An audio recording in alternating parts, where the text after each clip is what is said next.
C'est pas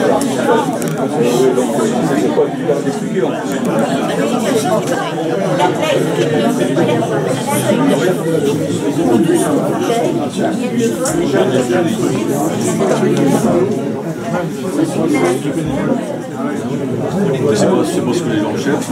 On ne cherche pas forcément à avoir une réponse. C'est un échange. Si on a un conférencier, avant le débat, il y avait une initiation de un assistant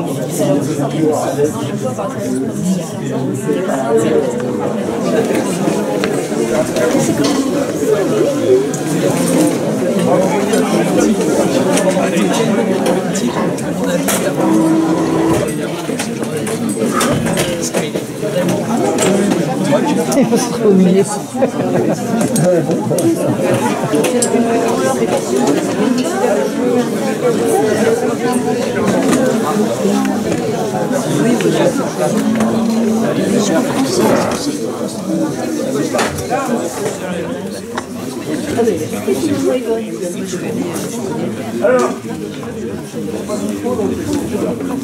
le problème, c'est que derrière, vous m'entendez? Vous tournez, oui.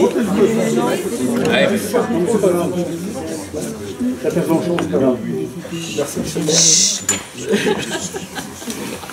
Donc on va passer à la phase de restitution. On va passer à la phase de restitution. Donc cette semaine, on va passer tape par tape. On va commencer par la démocratie. Chaque personne qui va avoir noté des notes va donner de quoi la table a parlé. Et puis après, les gens en fait, vont pouvoir dialoguer sur ce que la table aura dit. Point très important, c'est comme le choix précédent, qu'une personne qui souhaite prendre la parole lève la main. Toute personne qui prendra la main sans avoir levé la parole sera coupée. C'est ça la démocratie alors. Ben, c'est le respect c'est le respect de l'autre et que chacun doit avoir le droit à la parole et on ne doit pas imposer sa parole auprès des autres. Donc voilà. Au niveau de la démocratie et de la citoyenneté, quelle table souhaite commencer? D'accord. Bon ben on va commencer par la première table qui était juste ici, la table 1. Après ça sera la table 2 où il y a assis monsieur le maire, la table 3, la table 4 et il y a des personnes ici. Donc on va comme ça. c'est parti. Point très important, si une personne aurait l'aimabilité de me prendre des notes et me les restituer à la fin. On va vous les donner. Oui. Oui. Ok, on y va comme ça. Alors je lis. Je me mets. Ouais, je me mets debout. Ça tout le monde va entendre. Je vais lire ce qui a été dit à notre table du coup. Alors par rapport à la démocratie d'abord et à la citoyenneté ensuite. Donc je lis tel que je l'ai noté sur ma feuille. Alors, le maintien des députés et des sénateurs. Il est essentiel que les députés et les sénateurs représentent leur territoire. Avoir plus de proximité avec les élus, organiser des réunions pour se mettre des projets de loi.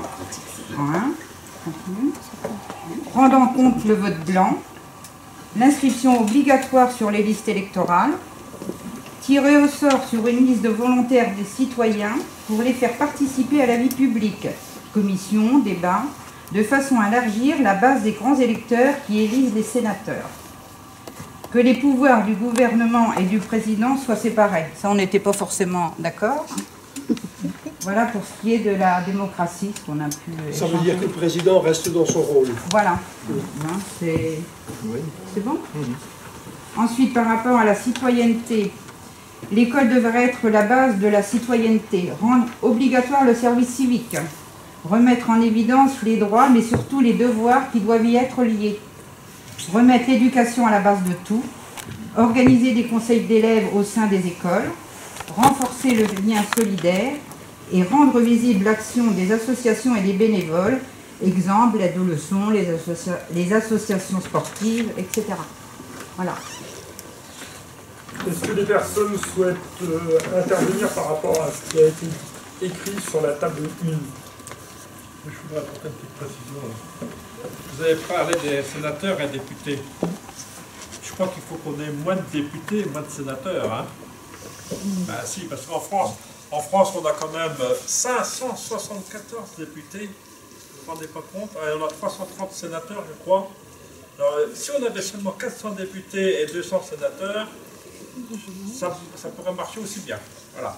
Et ce qui concerne la citoyenneté, vous avez parlé de une chose qu'il faudrait, c'est la morale à l'école. Autrefois, il y avait le matin, quand on arrive à l'école, il y avait une petite phrase de morale. Ça s'était aboli. Et je crois que ça, c'est très important, la moralité. La remarque que vous faites par rapport aux sénateurs et des députés est forcément en contradiction avec ce qui a été proposé, mais le problème, c'est que d'un côté, on demande aux sénateurs de réunir le territoire, donc il faut aussi que le territoire soit raisonnable, mais à l'inverse, on peut estimer aussi qu'un député, son rôle n'est peut-être pas d'être sur le terrain, mais de voter des lois correctement et de travailler ces lois. Donc c'est deux visions qui sont différentes, ou alors on partage, c'est-à-dire que les sénateurs sont des gens qui représentent le territoire, et le député, lui, travaille que les lois, parce qu'on ne peut pas faire les deux. On ne peut pas avoir en même temps des gens qui réunissent régulièrement leurs électeurs, et en même temps sont censés travailler des lois qui demandent beaucoup de travail. Un sujet. Oui, alors, tout d'abord, pour la première partie, enfin ce que vous venez de dire, je suis totalement d'accord avec vous, parce qu'on a débattu là-dessus, hein, pour savoir si on ne devait pas répartir justement ce rôle entre Sénat et députés. Donc les députés, pour moi, enfin, les députés donc, doivent être là plutôt pour voter les lois, hein, ne pas s'occuper, je dirais, du territoire. Par contre, ça doit être le rôle du Sénat. Le deuxième point pour les écoles, on a parlé, vous avez parlé de morale, mais c'est insuffisant. Et on a justement, nous, développé le point de développer tout ce qui était démocratie à l'école, la chaîne à l'éducation. Donc déjà pour éduquer les enfants à la démocratie au sein des différents conseils à l'école, hein, de représentants d'élèves, où là ça va leur apprendre à s'écouter, à parler ensemble, à délibérer et à s'occuper donc des affaires de la classe. Voilà. Monsieur avec le pull bleu. En tant qu'enseignant, en fait, la phrase de morale à l'école, on la fait plus, mais au quotidien, on parle de non, tu ne tapes pas la personne qui tue. Quelqu'un t'a tapé, tu dois lui dire pardon. Moi, quelqu'un t'a tapé, il doit te dire pardon. Et on est constamment sur les principes de morale, mais au lieu de les décrocher et de mettre une phrase qui va arriver tous les matins de façon aléatoire, on fait au quotidien et on s'empare des sujets au moment où ils apparaissent dans la classe et on rebondit avec les enfants là-dessus. Et dans les écoles, notamment à l'école de Saint-Martin-des-Champs, il y a un conseil des élèves dans les classes et ils se réunissent tous ensemble et ils ont même un panneau d'affichage où ils peuvent dire « je veux parler de tel sujet, j'ai un problème avec cet enfant-là, je voudrais en parler ». Et le dialogue est très ouvert et on essaie justement au sein des écoles de faire vivre la démocratie et qu'en fait les enfants apprennent à parler entre eux pour régler leurs problèmes plutôt que de se taper dessus ou ne pas discuter des problèmes. Oui, juste, expérience aussi, bon, je n'y suis plus, mais j'y ai été, expérience professionnelle, école, et parce que parfois on va chercher très loin des choses où il faut aller peut-être un peu moins loin. Moi j'étais partisan déjà de commencer par apprendre à dire bonjour, au revoir, s'il te plaît, merci, c'est déjà pas mal, il y a beaucoup de travail. Et pour le faire, donc, l'expérience était très simple, c'est de se mettre le matin à l'accueil, les enfants arrivent et puis donc les habituer à dire, on dit bonjour, donc, et on s'aperçoit qu'en fin de compte, avec le temps, les enfants disent bonjour, mais les adultes, les parents mettent beaucoup plus de temps à dire bonjour. Ah, monsieur, c'est vrai. Oui, moi je voudrais faire remarquer que entre le moment où une décision est prise et où elle est appliquée, il se passe trop de temps. C'est du temps perdu pour le citoyen. Le travail qu'on a fait ce soir, il ne doit pas être négatif, je pense, mais on en verra le bout quand pour l'écologie C'est urgent. Il faut s'y mettre tout de suite et accélérer. Merci.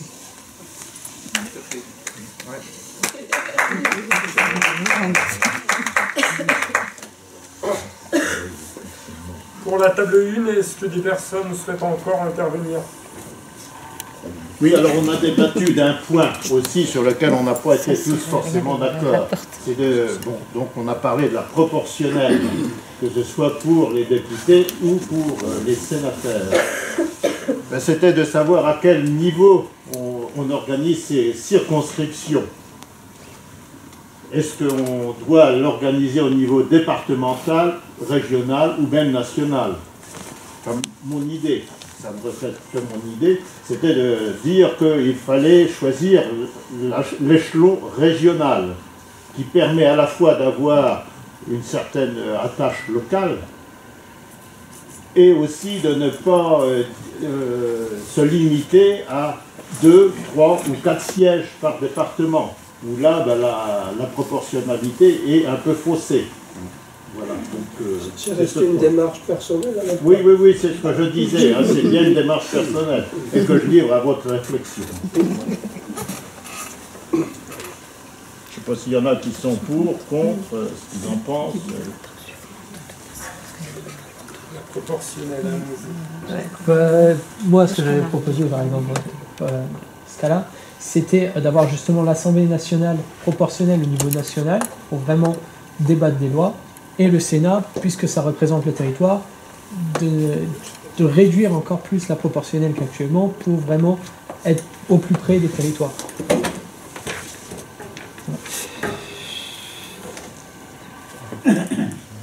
Sur la proportionnelle, est-ce que d'autres personnes souhaitent intervenir?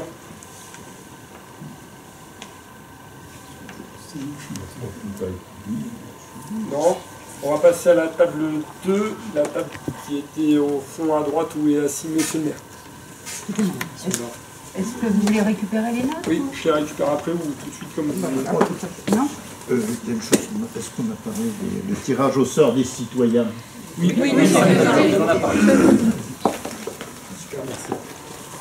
En fait, nous, on a pensé une définition de la démocratie et une définition de la citoyenneté.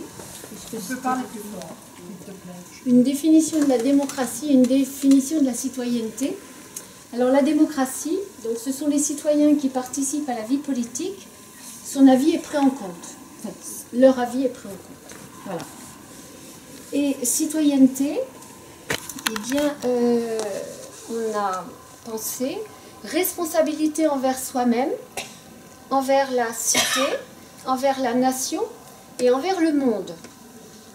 Parce qu'on estime qu'en fait, on est citoyen, enfin on est tous, on est tous citoyens du monde aussi. Bon. Ensuite, bien, des choses ont déjà été dites. Alors le vote blanc, reconnu au niveau démocratique, je pense que ça, enfin nous pensons que ça doit être absolument mis en place. L'obligation de voter également. Le non-cumul des mandats. Je ne sais pas si... L'obligation de voter, non. Non. Bon, nous on a pensé que ce serait pas mal. Non-cumul des mandats, très important. Oui, mais bon, c'est pas forcément appliqué. Pas partout. Nous avons pensé également que ce serait bien que les citoyens se repenchent sur la Constitution, qu'on nous demande notre avis, qu'on puisse travailler ensemble là-dessus.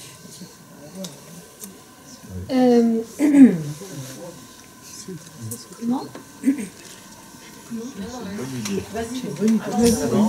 une bonne idée. Alors, moi, j'ai rajouté une chose. Donc, président, vous disiez président qui s'occupe de ci, de ça. Moi, je trouve que ce serait très, très important que le président ne soit pas tout seul. Ça me gêne beaucoup de ne voir qu'une personne.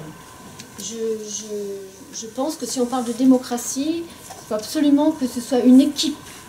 Et une équipe qui écoute les autres. Voilà. C'est un peu utopiste. J'entendais par rapport aux instituteurs, ça c'est moi qui rajoute, j'aimerais beaucoup que les instituteurs, les professeurs soient entendus, plus entendus, et surtout que le matraquage à l'évaluation soit stoppé. Parce que je trouve que c'est pas du tout démocratique. L'évaluation de qui? De tous les enfants. Des élèves ou des enseignants? Des élèves. Enfin, moi je parle des élèves. Et les enseignants, dans les deux sens. Dans les deux sens. En Suède, il n'y a pas d'inspecteur dans les écoles. Les gens se gèrent. Pourquoi ici, il y a ce système qui est mis en place? C'est dévalorisant et déresponsabilisant. Voilà, c'est mon point de vue. Comment? C'est infantilisant. Oui.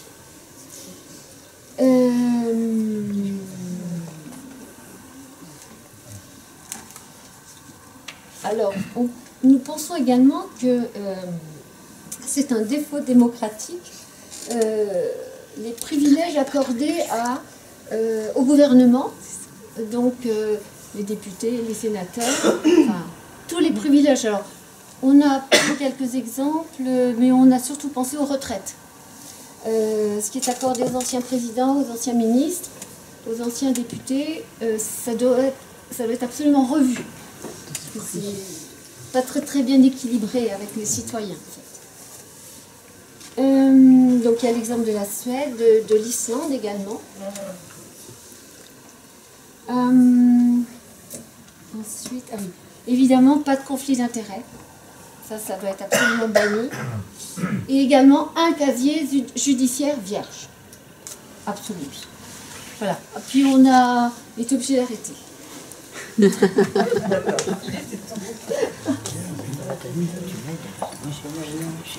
que les personnes souhaitent intervenir par rapport à ce qui a été dit à la table de Dieu, monsieur?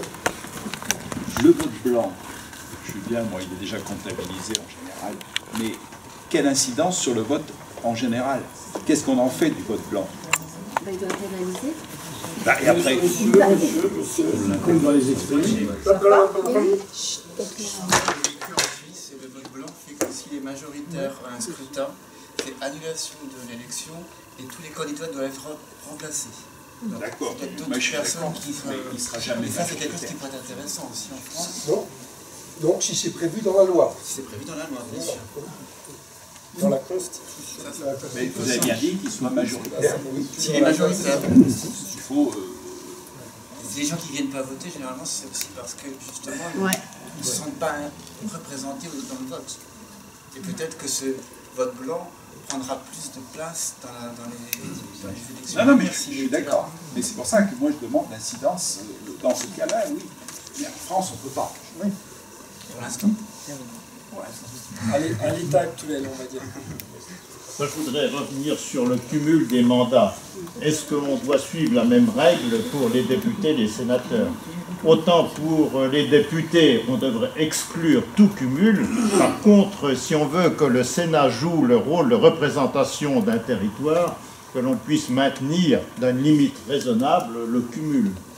Pour qu'on ne puisse pas cumuler 4 ou 5 mandats, bien sûr, mais peut-être un autre local. Monsieur non, je veux à propos du vote blanc, ça a été relié, donc c'est pas intéressant. Ça fait du bien. Il serait plus judicieux à propos des votes qu'on mette en avant le score réalisé par celui qui a été désigné à l'issue du second tour. Bien souvent, à bien des échelons, nos élus sont mis en avant au premier tour avec des scores faibles. Que vaut la personnalité de notre président de la République qui n'a été désigné que par 25%, je crois, de la population électorale. Même pas parce que c'est 25% des votes exprimés. Mais je reste modeste dans mes forces. Alors, à ce sujet-là, C'est pas grave, allez-y, allez-y. Ah bon, pardon, comme il en est à côté, j'ai pas vu. À ce sujet-là, pourquoi pas mettre le vote obligatoire? C'est ce qui a été demandé. Hein. Oui. Il y aura peut-être encore plus de vote blanc. Hein. Ah ben non, mais justement, on pourra appliquer... Si on arrive dans ce qui a été dit à la table des deux, il parle du vote blanc et du vote obligatoire, que les deux devaient être mis en bas. Et donc de l'inscription obligatoire sur les listes et du suivi de l'inscription après déménagement. C'est ce qui est noté aussi. Et pour en venir au vote blanc, je pense que c'est très important que les gens puissent mettre un vote blanc, ce qui veut bien dire qu'ils ne sont d'accord avec personne. Et c'est qu'il y a un gros problème. Alors que là, ils ne peuvent pas l'exprimer. On peut penser aussi, pardon, je t'ai vu là-bas. Il y a monsieur le maire. Oui, juste, c'était par rapport au cumul. Je crois qu'on ne peut pas parler de cumul sans parler de durée de mandat. Parce que ça ne veut pas dire grand-chose, un cumul, ça dépend de la durée du mandat. Parce que on peut ne pas cumuler, mais si un mandat de 7 ans, ça peut être intéressant, peut-être plus que 2 mandats de 5. Enfin, je crois que le cumul, c'est des mandats dans la durée, parce qu'il y a un cumul sur 2 activités, mais il y a un cumul dans le temps aussi qu'il faut prendre. Le deuxième point, c'est que moi je pense qu'un sénateur, c'est un faux argument que de se dire c'est ce qu'ils disent, mais je veux continuer à avoir du cumul de mandats parce que pour être sur le terrain, mais on peut être conseiller municipal quand on est sénateur. Donc on est parfaitement dans la vie communale comme les autres, donc je crois que c'est très bien comme ça. Enfin, L'Algérie, c'est 25 ans, il n'y a pas de limite. Non, vous dites que sénateurs sur le terrain. Oui.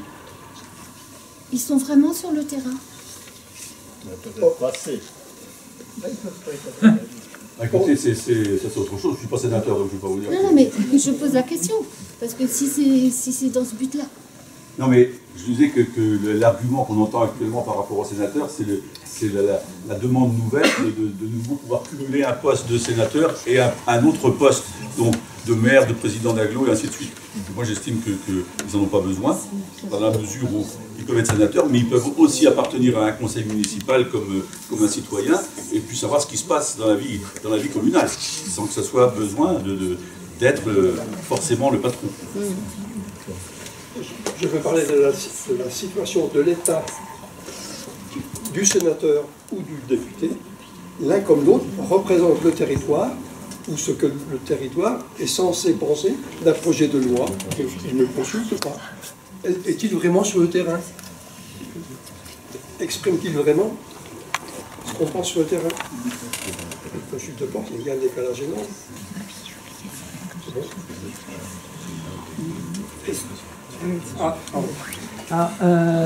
Déjà au niveau des sénateurs, monsieur le maire le disait avant, les élus locaux, ils ont énormément de contacts avec leurs sénateurs, apparemment, et ils peuvent facilement les avoir au téléphone. Donc déjà, il y a ça. Deuxièmement, au niveau du vote obligatoire, le problème que j'ai avec le vote obligatoire, c'est si on l'applique, quelle punition? Et qu'est-ce qui est raisonnable comme punition pour quelque chose qui est censé être un droit et pas plus qu'un devoir? En Belgique, il n'y a pas de punition générale. Donc ça, mais du coup, en quoi il est obligatoire? Oui. Mais ça marche, a priori ça marche quand même. Je trouve que ce serait bien qu'on puisse faire un essai pour une élection, de mettre le vote obligatoire pour voir comment les citoyens réagiraient. Alors, nous, on disait une sanction, 5 € par personne qui viendrait faire. Et puis, les gens qui viendraient qui voudraient utiliser les services publics, vous n'avez pas venu voter, vous n'aurez pas les renseignements. Je plaisante. On ne note pas. Non, on va encore nous boucher la honte. Oui, la liberté. J'ai une question par rapport au vote obligatoire. Est-ce que ce serait judicieux dans la mesure où on est en train peut-être de constater que nos jeunes retrouvent quelque chose, c'est ce qu'il vient de se dire par rapport à l'école, ils sont peut-être sur la bonne voie par rapport à une bonne citoyenneté. Donc est-ce qu'on n'est pas quelque part, on risque pas d'être quelque part en contradiction entre le vote obligatoire qui pourrait, on penser, utile en ce moment, mais peut-être que dans quelques temps, est-ce qu'il sera autant sollicité?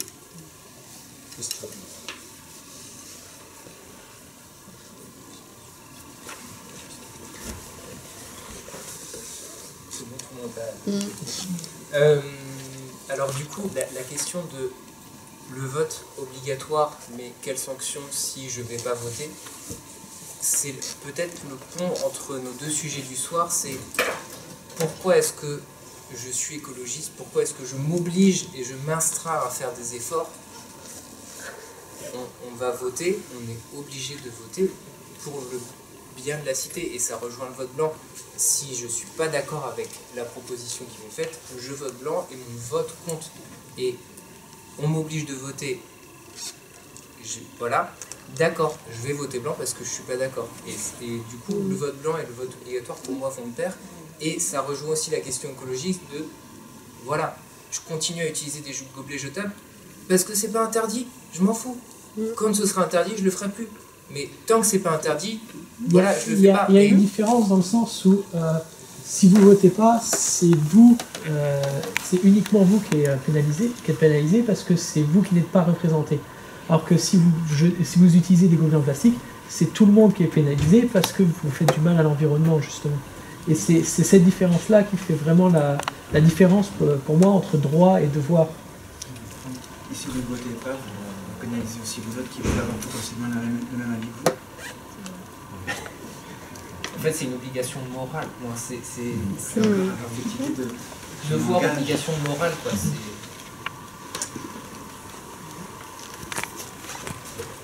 Oui, alors le vote obligatoire, nous sommes pour, enfin on l'a proposé, mais il faut savoir redire que récemment j'étais à Paris, à une manifestation, pour voir, parce que c'est l'observation qu'il faut avoir aujourd'hui, que beaucoup de gilets jaunes, dont j'approuve certaines personnes, et je regrette que personne n'a eu en disant, malheureusement, il y a eu des morts et il y a des blessés, du côté des gilets jaunes. Et justement, quand vous parlez avec des gilets jaunes, que vous sympathisez, beaucoup n'ont pas voté. Ils ont un ras-le-bol d'une société, un abus dans bien des domaines, des revenus financiers, ben, ça ne rentre pas à la maison, les femmes ne sont pas contentes, il y a beaucoup de causes. Et il y a beaucoup de gens, de ces gens-là, qui n'ont pas voté, des années, depuis des années. Et ça, il faut quand même le reconnaître. Bon, c'est grâce à eux que nous sommes là à débattre sur un sujet délicat qui, malheureusement, est très grave, beaucoup plus grave qu'on l'imagine d'ailleurs. Parce que je ne suis pas pour, comme on a fait à Paris, d'aller à l'Arc de Triomphe et détériorer, ça c'est grave. Mais on a aussi de l'autre côté une mascarade, parce qu'il faut aller aux manifestations, et j'ai été quelques fois. Dans l'encadrement des manifestations, il n'y a pas que des manifestants. Et ça, je reconnais qu'il y a des gens qui sont bien préparés pour faire la pagaille. Ça, de toute façon, ça intéresse la télévision, et qui, demain, s'il y a plus de gilets jaunes, on se demandera ce qu'on pourra voir le samedi. Oui, je voudrais poursuivre sur le vote blanc, d'autant plus avec ce qui se passe en Suisse, le fait que les hommes politiques sont du coup virés au change, enfin voilà, il y a aussi d'autres. Je crois que cette idée-là, c'est quand même que les citoyens reprennent un certain pouvoir, dans le sens où ça va exiger des politiques qui soient quand même un peu plus attentifs à représenter des idées, et notamment à apporter des propositions concrètes sur lesquelles on pourra juger, on jugera après bien sûr une fois qu'ils seront en place, mais à proposer des choses beaucoup plus pragmatiques, concrètes, qui répondent aux besoins des citoyens. Ils seront quand même plus contraints à ça qu'actuellement. C'est un peu l'idée que je me fais. Je ne sais pas si ça se retrouve comme ça dans la votation. Pardon ? D'autant plus avec les votations en Suisse. C'est ça. Je voudrais ajouter quelque chose. On va passer à la table 3 parce que on a dit qu'on allait limiter dans le temps, et donc on continue. Qui est à la table 3? C'est Madame Le Chauffant. Bon, alors je rapporte dans l'ordre dans lequel on a parlé. On a tout d'abord parlé du service militaire. Donc retour au service militaire. qui est un élément dans le système éducatif citoyen pour tous. Sauf pour les femmes, mais on peut l'imaginer pour tous. Au sujet du vote obligatoire, donc vote obligatoire, bulletin blanc pris en compte et scrutin à la proportionnelle. À travail égal, salaire égal pour les hommes et les femmes. Ça fait partie de la démocratie. Logement. Que toute personne travaillant doit pouvoir accéder à un logement décent. Et que les problèmes citoyens soient pris en compte par les élus. On a parlé, je ne sais pas si c'est à mettre dans tout ça, des soucis suite à des locations, à des locataires indélicats, etc. Tous ces soucis qui tournent autour du logement et qui sont récurrents quand même dans beaucoup d'endroits et qui perturbent. Mais toute personne doit pouvoir accéder à un logement décent. Des services de proximité. Maintien des services, hôpital, santé pour tous, ce qui tourne autour de l'emploi, donc maison pour l'emploi, le maintien de ces services-là, des transports avec les gares, peut-être à faire revivre, entre guillemets, le centre des impôts avec un accueil maintenu et la prise en compte des difficultés pour les citoyens, difficultés rencontrées souvent avec Internet qu'on nous oblige à pratiquer à marche forcée. Les autoroutes, récupérer nos autoroutes bradées au secteur privé. Les Français ont été spoliés, veulent les récupérer en renationalisant les autoroutes. Alors, un petit sujet qui est vraiment, qui arrive vraiment comme une parenthèse, et que quelqu'un a voulu qu'on écrive, reconnaissance de la carte du combattant comme pièce officielle, pour le vote par exemple. Voilà. Et on a terminé en pensant à la création d'un fonds de péréquation permettant de rembourser la dette française en prenant sur les hypersalaires élus, hauts fonctionnaires, etc. Obsèques des sénateurs supprimés. Financement par le peuple supprimé. Les obsèques ne sont pas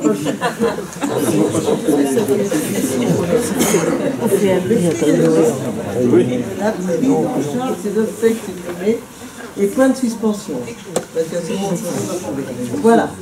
Je ne sais pas si tout le monde je peux m'exprimer.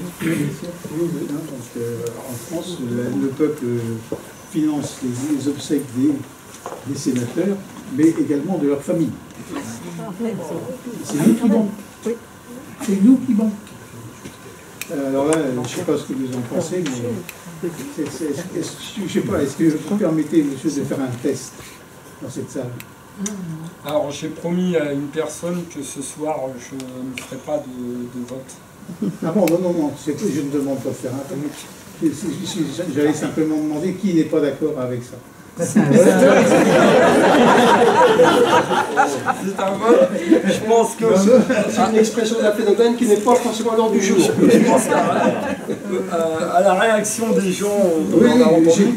Après, pour beaucoup de choses qui ont été dites par madame, en fait, c'était pas dans le thème d'aujourd'hui de la démocratie et de la citoyenneté, mais de l'organisation de l'État qui était sur le thème de la semaine dernière.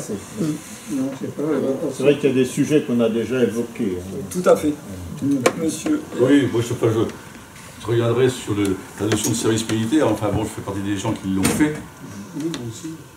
Très honnêtement, je pense que c'était bien que ça ne soit pas en l'état, enfin, par rapport à ce que j'ai vécu. Si c'est ça le service militaire, je pense que c'est de l'argent gaspillé parce que moi, à aucun moment ce service ne prenait en compte les besoins, je dirais, des personnes qui étaient accueillies, parce qu'il y a effectivement, enfin pour l'exemple de jeunes qui étaient avec moi qui avaient des difficultés de lecture et d'écriture, ainsi de suite. Donc je pensais naïvement que ce temps aurait été favorable pour le faire. Et absolument pas. Et vous, monsieur, vous parlez des services militaires pour l'écriture, tout ça.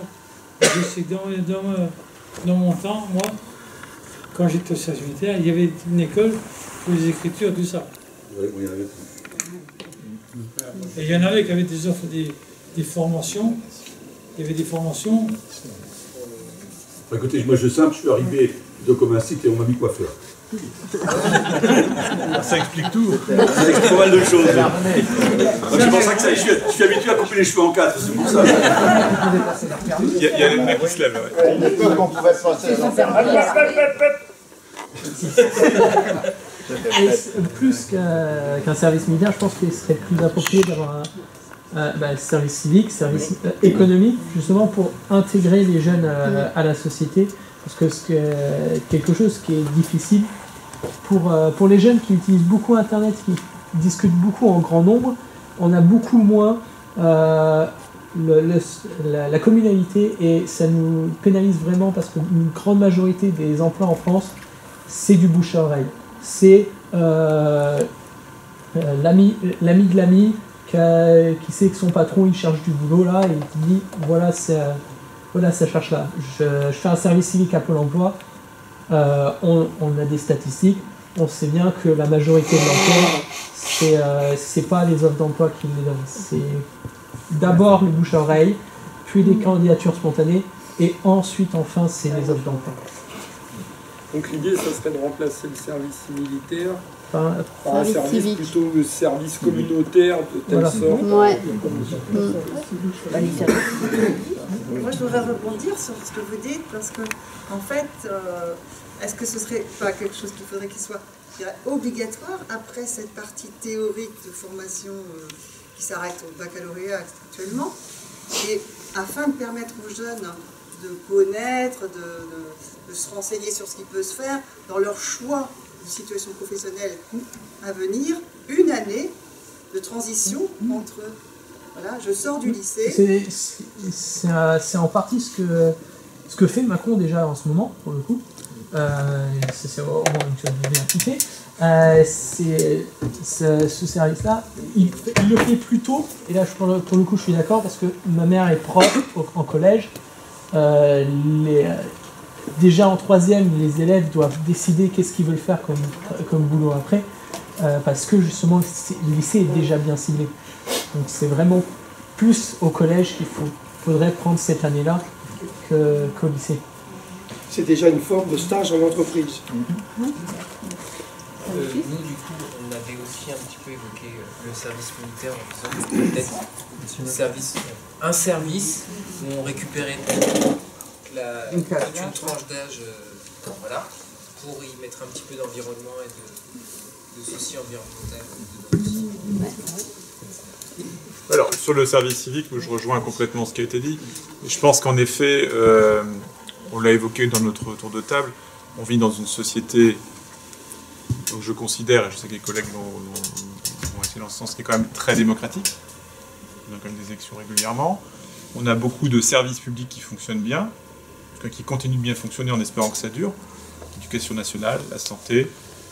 Et on a donc une société où le citoyen a la chance d'évoluer dans des écosystèmes très protecteurs. Aujourd'hui, si vous êtes malade, vous allez à l'hôpital, vous êtes soigné, et c'est parce que vous payez vos impôts qui arrivent dans le pot commun que vous pouvez bénéficier de ce service-là. Idem pour l'éducation. Mais ce n'est pas valorisé. C'est vrai que quand vous immergez un jeune dans le cadre d'un service civique, et ça m'est arrivé d'encadrer des services civiques, et aujourd'hui à la mairie d'Avranches nous avons des services civiques, tout d'un coup ces personnes découvrent comment ça fonctionne, comment l'outil collectif, que ce soit la commune, l'intercommunalité ou le service public, en l'occurrence Pôle emploi, le jeune comprend qu'il évolue dans un écosystème. Et puis il y a une notion qui est fondamentale, c'est la notion de devoir. C'est-à-dire qu'on a des droits en tant que citoyen, droit d'accès à la santé, à la culture, à l'éducation, et ainsi de suite, droit de pouvoir circuler librement sur des routes qui sont financées par le pot commun. Mais on oublie bien souvent de jumeler à cette notion de droit la notion de devoir. Et je me dis que devoir donner simplement quelques mois par an à la société, au collectif, c'est pas gratuit, hein. Quand vous faites un service civique, vous avez quand même de quoi vivre, ou à peu près, en tout cas une sorte d'indemnité qui vous permet d'être rétribué pour les missions que vous faites.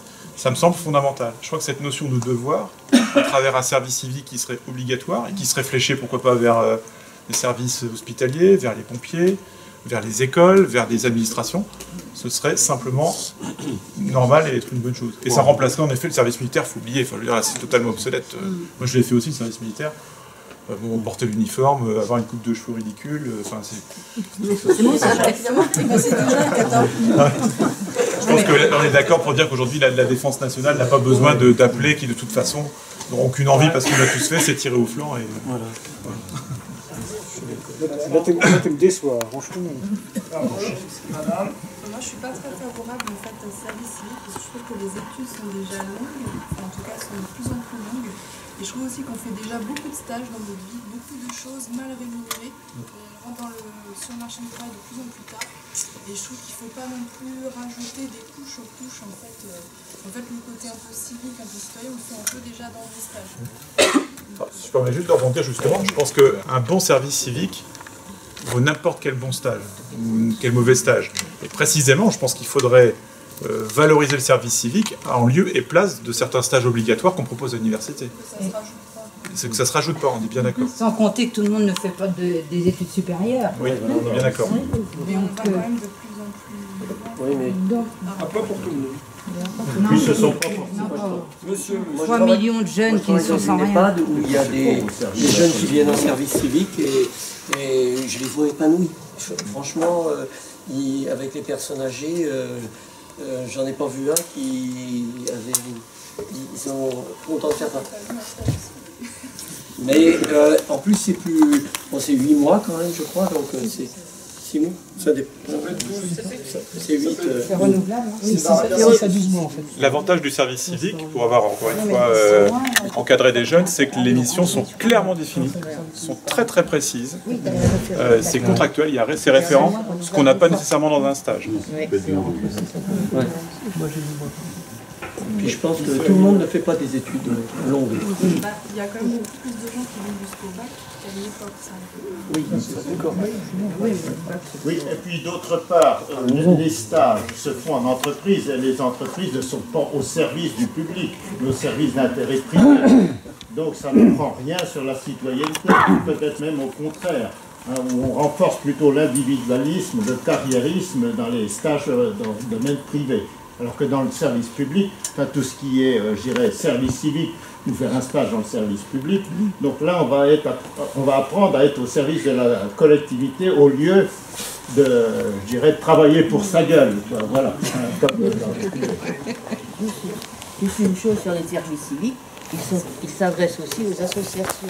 Voilà. Et le fait de baigner dans le monde associatif peut aussi faire beaucoup pour la citoyenneté et pour découvrir des domaines auxquels le jeune n'aurait pas pensé. Tout à fait. Et là aussi, c'est très encadré. Et là, c'est 6 mois seulement dans les associations. C'est un petit peu dommage. Mais bon, on est obligé, parallèlement, de leur faire une formation et d'avoir un référent. C'est clair. Est-ce qu'au niveau de la prise de notes de la table 3, il y avait d'autres choses En plus de la table 3 Nous, on est la table... Donc, du coup, on est la table 4. Oui, enfin, oui, non, mais... Oui. Parce que la table 4 est passée avant le 3, mais c'est pas... Voilà, c'est ça. Nous, on a été un petit peu strappés, mais c'est pas grave. Bon, ben, table 4. Alors, moi, c'est très sommaire. Hein. J'ai pris... Alors, les personnes qui étaient avec moi compléteront. C'est décidé comme ça. Hein, donc on a repris un petit peu tout ce qui s'est dit, avec au départ une simili-définition de la démocratie, en pensant que le pouvoir devait se faire à la base, c'est-à-dire que les idées devaient partir de la base et remonter vers le sommet, et non pas une descente verticale comme ça se fait actuellement, où une fois que les représentants, députés, sénateurs sont élus, eh bien, ils ne remettent pas vraiment souvent leur travail sur le métier et ne renvoient pas aux citoyens ce qu'ils ont, eux, décidé. Alors, parallèlement à ça, on a cherché un petit peu à savoir comment elle s'exprimait. Et là, c'est un peu plus difficile. On a le vote, certes. Et alors ça, moi, je voulais revenir.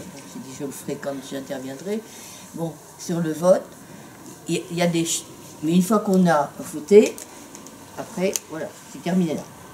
Seulement le vote, il faut y tenir. Hein, nos ancêtres se sont battus pour l'obtenir, surtout les femmes, on a eu du mal. Mais maintenant qu'on l'a, on ne tient rien.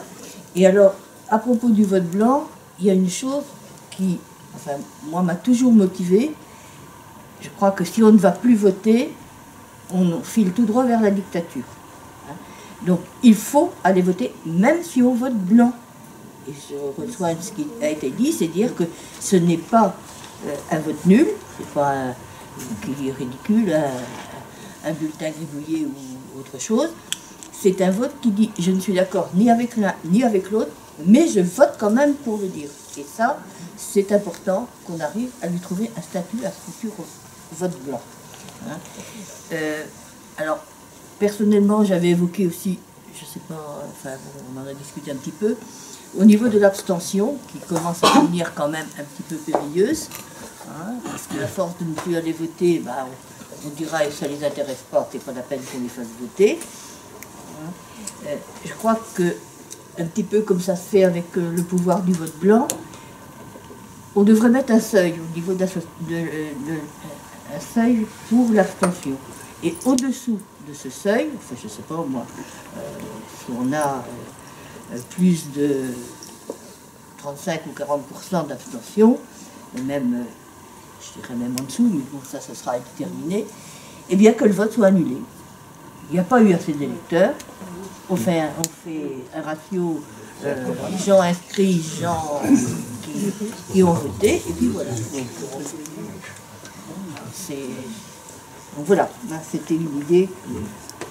Bon, alors on est revenu aussi sur le vote obligatoire, et là, bon, Guy vous a dit qu'on avait pensé aussi à une sanction. Et alors, oui, un petit peu, mais bon, c'est vrai qu'il faut comme, bon, c'est un petit peu plus aléatoire, mais je pense qu'on arrive à redonner un petit peu de souffle. Il y a beaucoup de choses qui se font là. Je vois au niveau départemental avec les collégiens, les nouveaux conseils départementaux qui est composé de collégiens, à tous les niveaux de la société, se mettent en place. Ben, il y a des conseils municipaux des enfants, il y a les conseils départementaux des plus grands, des collégiens. On leur donne des responsabilités, on commence à leur montrer, bien leur expliquer comment ça fonctionne dans notre démocratie. Peut-être qu'ils seront plus vigilants pour ne pas se la laisser confisquer. Alors, il a été parlé du cumul des mandats. La loi est là, mais quand sera-t-elle appliquée vraiment? On s'est aussi posé la question de savoir si les pétitions avaient une influence sur le vote des lois. J'ai cru entendre, moi, mais alors là je le donne, j'ai cru entendre que à partir d'un certain nombre de signatures, les pétitions seraient prises en compte justement pour accorder la loi. Mais quel nombre? Voilà, c'est ça le problème. Hein. Mais il y a eu un nombre d'avancées, mais moi j'ai écouté ça à la radio et je faisais autre chose en même temps. 1 400 000 Non, 1 million. 1 million. Je crois que c'est un des ministres qui a annoncé que la base serait long. Au niveau européen, c'est comme ça. Pardon? Il y a un certain nombre, un chiffre au niveau européen pour qu'elle soit reconnue, pour qu'il y ait une révision. On a validé.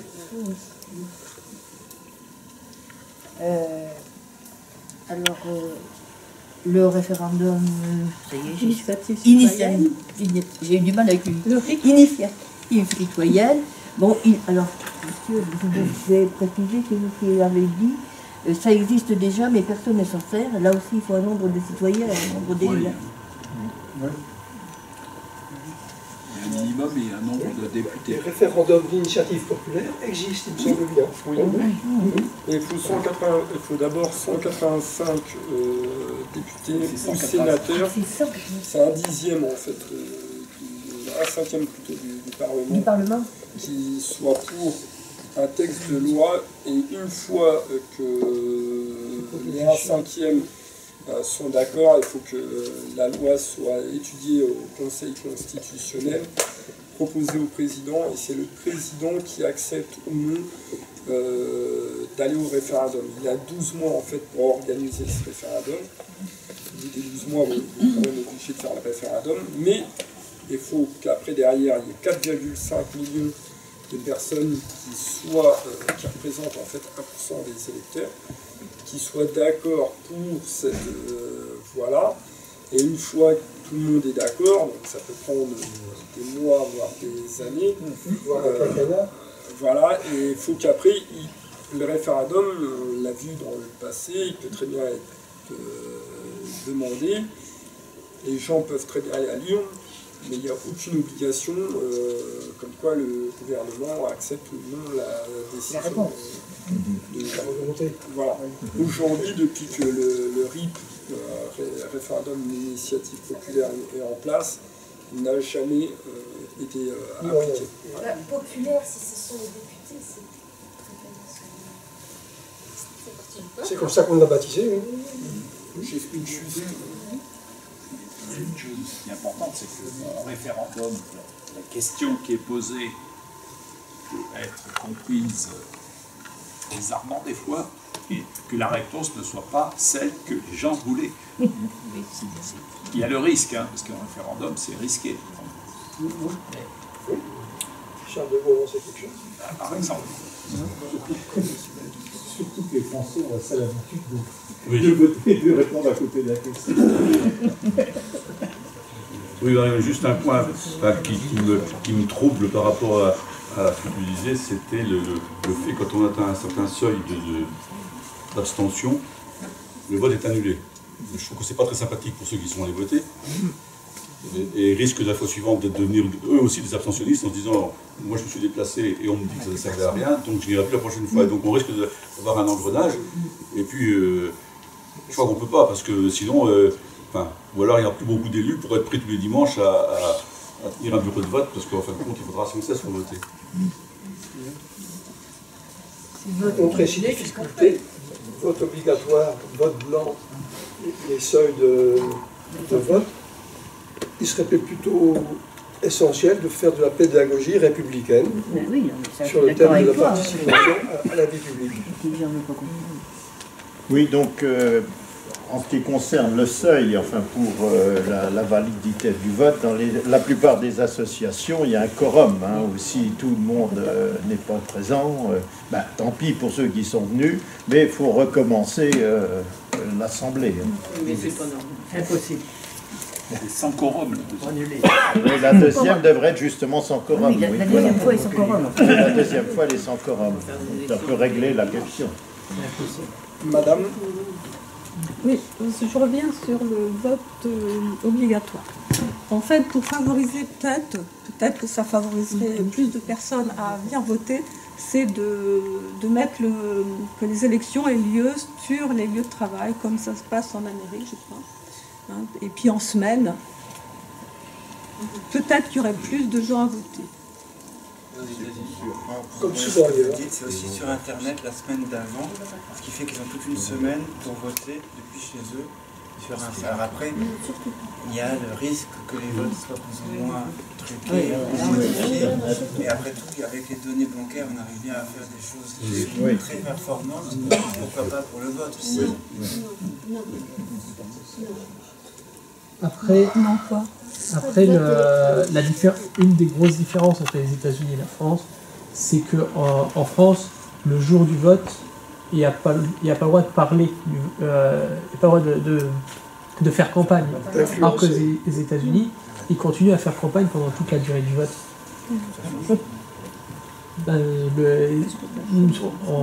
C'est une question d'influence.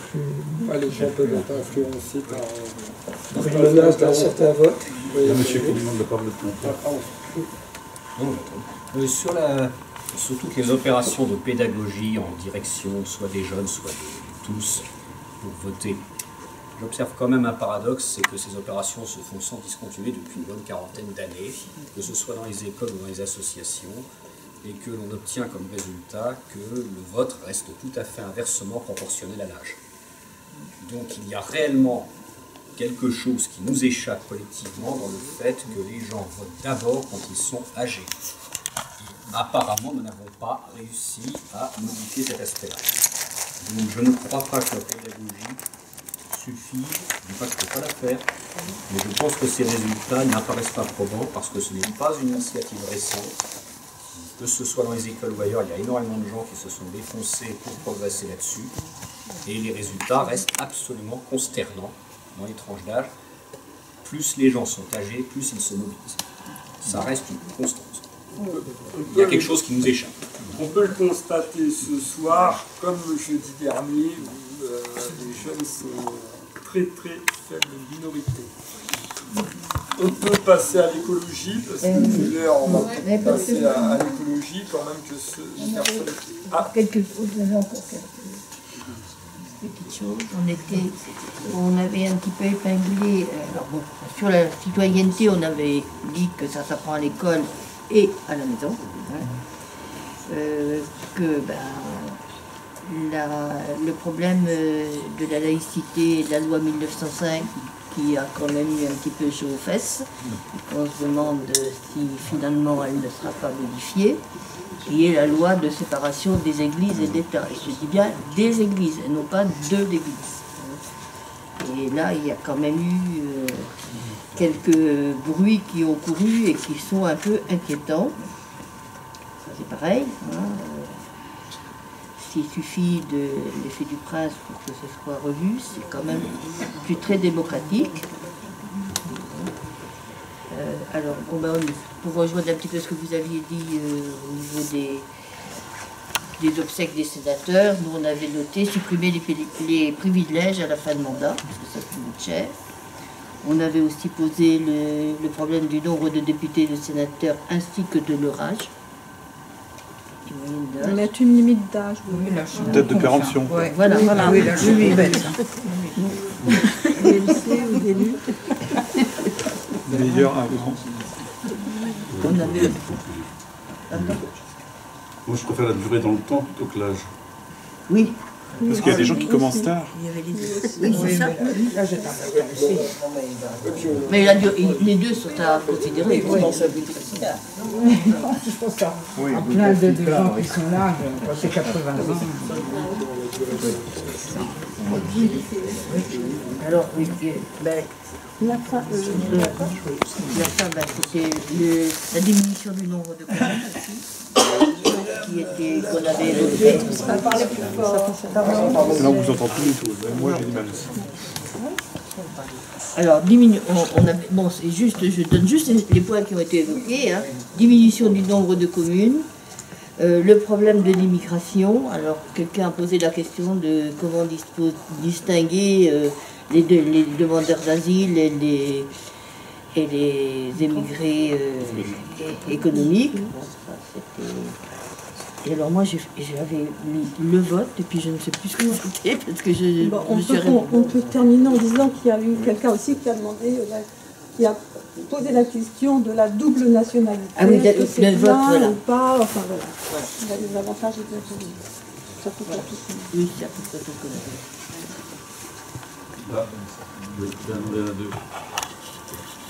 Juste très rapidement, merci.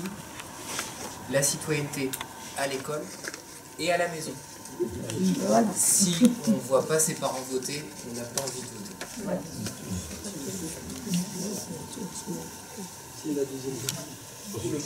Cette question qui a été évoquée sur le fait qu'il y ait une participation plus importante au vote des personnes plus mûres, plus âgées, et que des jeunes soient absents des débats aussi. Est-ce qu'on peut tenter de porter une réponse à cette question? Est-ce que les gens qui sont plus âgés ont quelque chose en mémoire que ne peuvent pas avoir les jeunes. 70 ans de paix. Est-ce que ce serait une approche de réponse?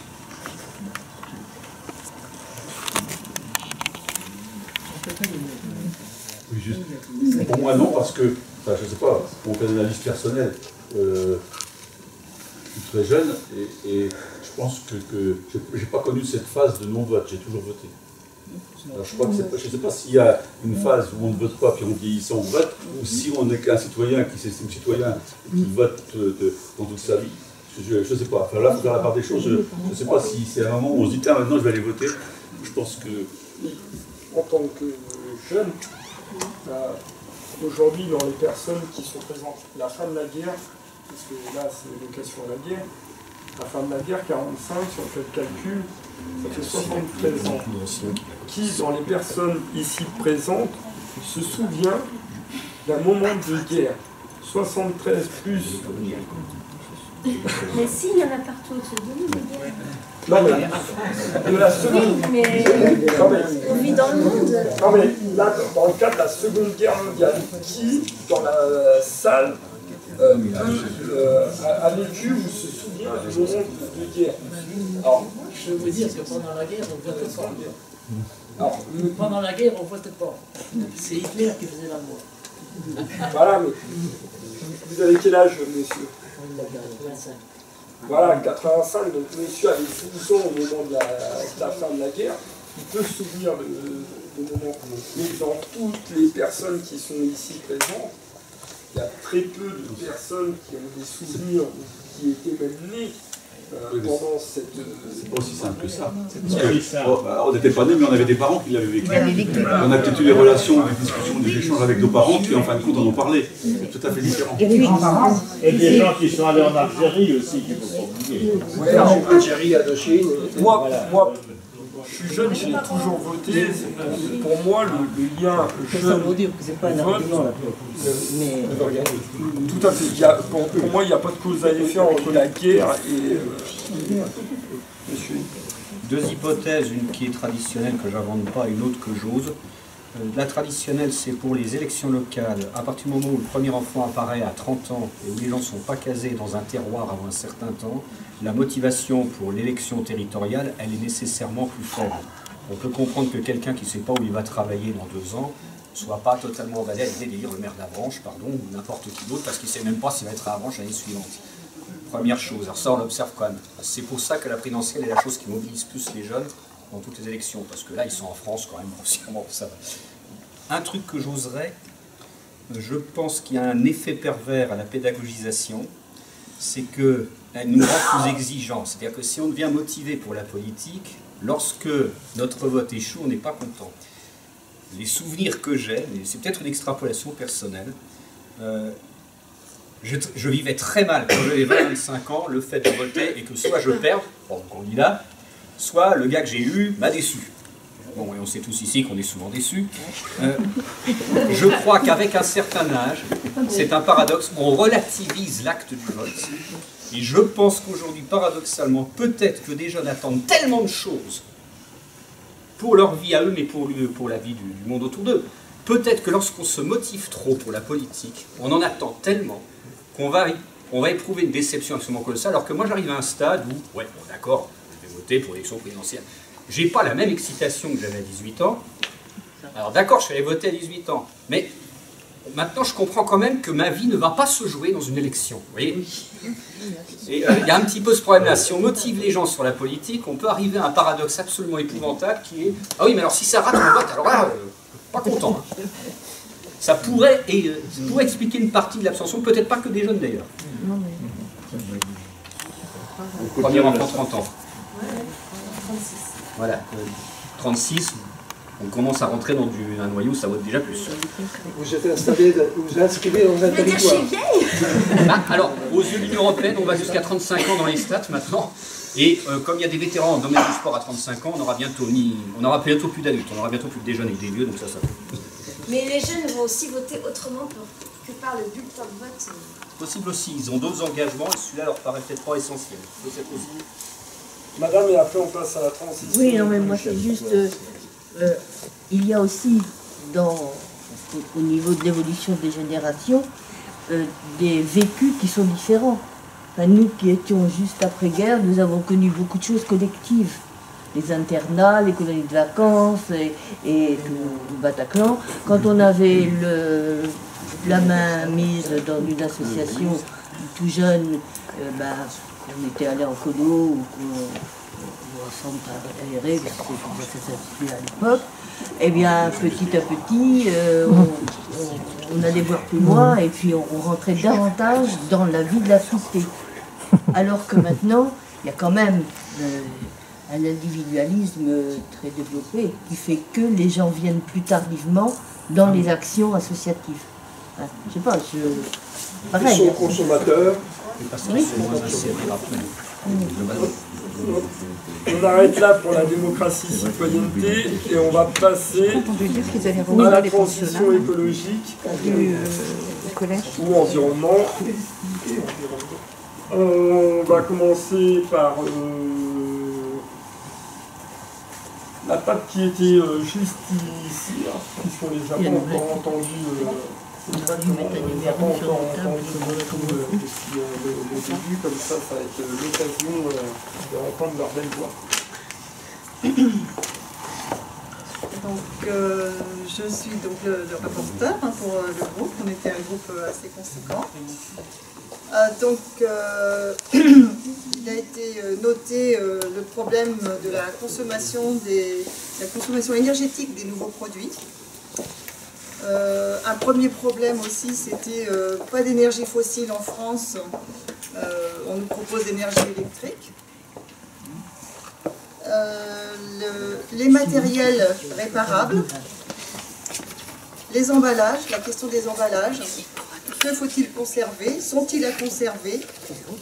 Faut-il penser aux emballages réutilisables, aux emballages biodégradables? Est-ce qu'il n'y a pas aussi une incidence pour le choix des achats pour les consommateurs? Les achats en vrac, l'influence des consommateurs sur les industriels, quelle influence peuvent-ils avoir? Il a été évoqué aussi la baisse de la TVA sur les produits bio, les produits sains, avec, bien sûr, il faut penser, s'il y a baisse TVA, quelle est l'incidence sur les budgets nationaux?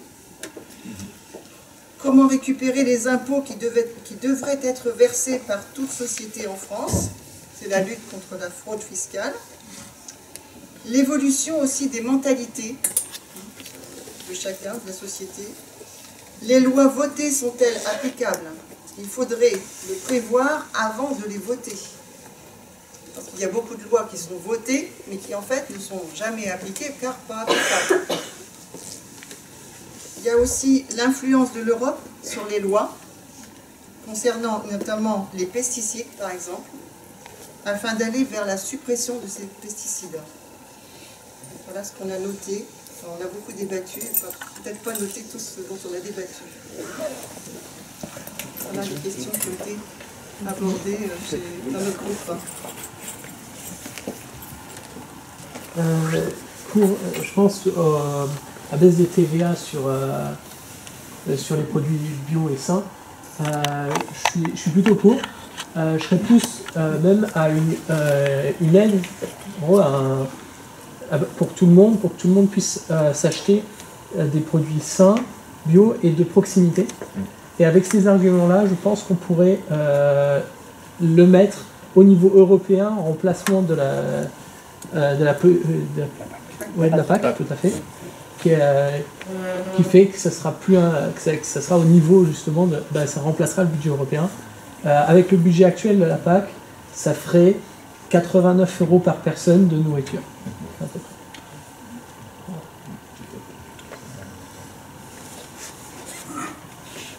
Oui, moi j'ai travaillé sur la transition écologique avec le groupe là. Et je trouve que quand une loi est sortie, il faut trop de temps pour la faire appliquer. C'est-à-dire que si on sort une loi maintenant pour le recyclage, par exemple, ça marchera que dans 20 ans. Eh ben c'est trop long. Nous, on la verra pas. Alors, il faudrait peut-être faire accélérer les choses dans ce domaine-là, que nos députés ou nos sénateurs se bougent au lieu de prendre 20 ans Alors, à faire ça. Merci. Pour la vitesse à laquelle la loi se fait, s'applique, c'est pas les députés et sénateurs, c'est le gouvernement et tout ce qui est exécutif. Parce que c'est eux qui font les décrets qui permettent l'application des lois. Il faut que les notes de service sortent aussi. Et pourquoi il faut autant de temps? Il faut trop de textes. Une sorte de complication. Qu'est-ce qui fait que ça bloque quelque part ou quoi? Est-ce que d'autres personnes souhaitent intervenir sur le sujet de la table 1 transition écologique?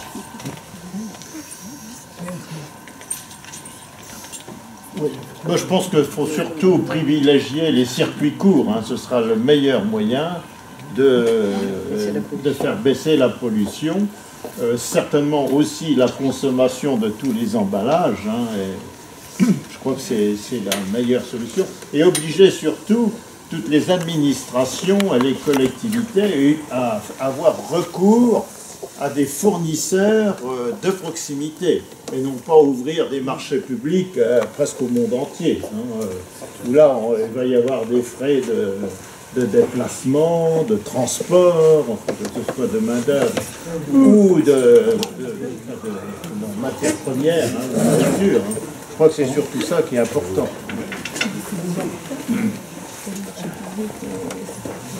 La sous-traitance règle ça en partie. Oui. On va passer à la table 2. Donc la table 2, c'est la table du fond.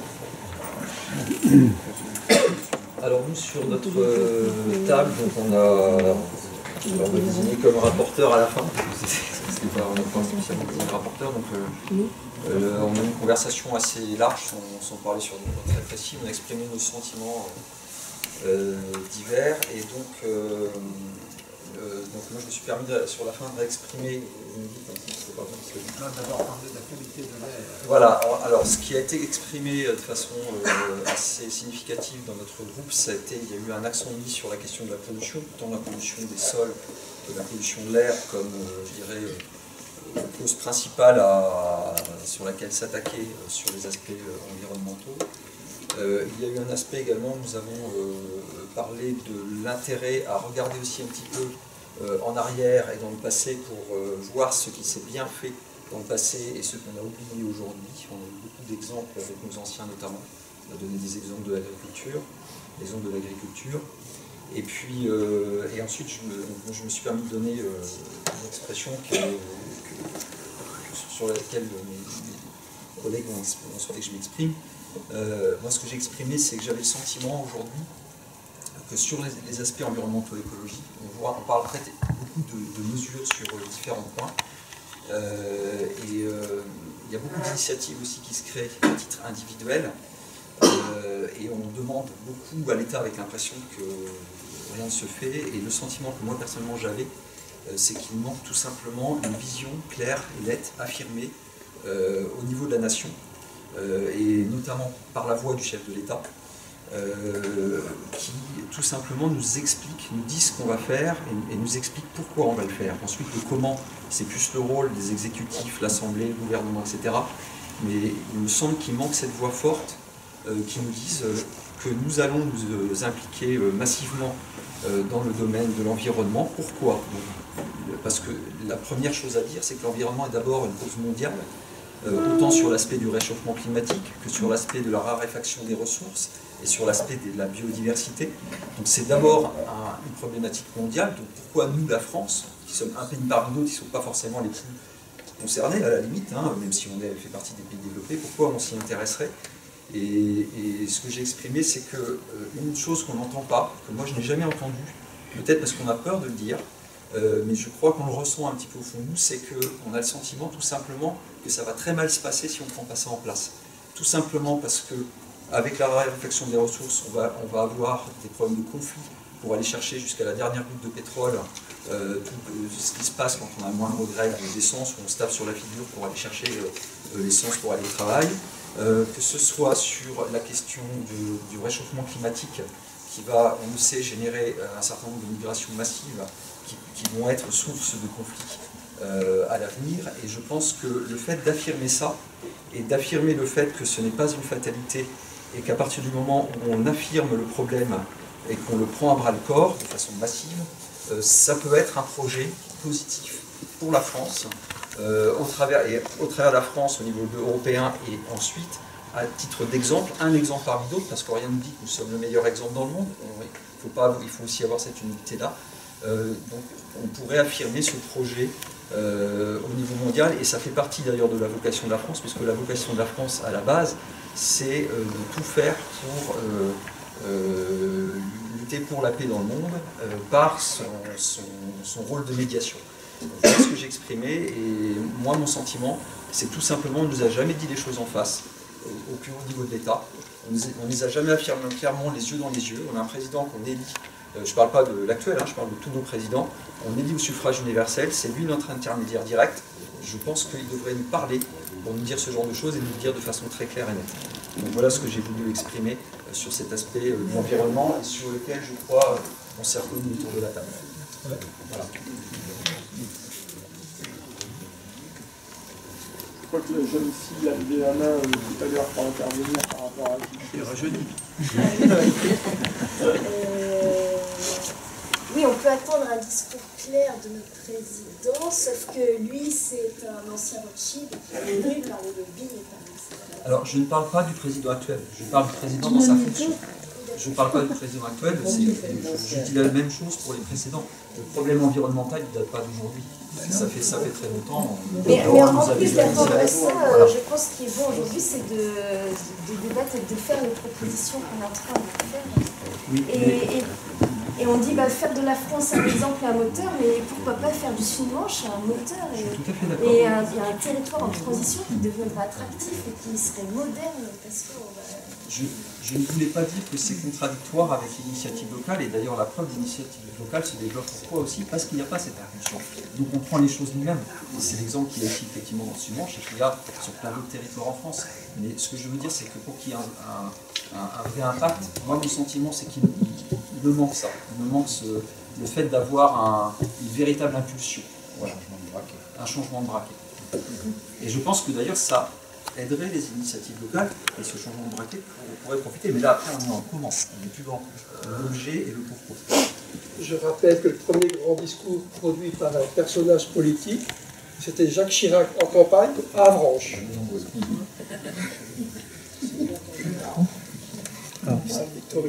Alors, si puisque vous parlez du Sud-Manche, si on veut avoir déjà une exemplarité en matière d'écologie, c'est peut-être aussi de maintenir les barrages. Parce que quand on veut promouvoir la voiture électrique, il faut quand même avoir aussi de l'énergie propre.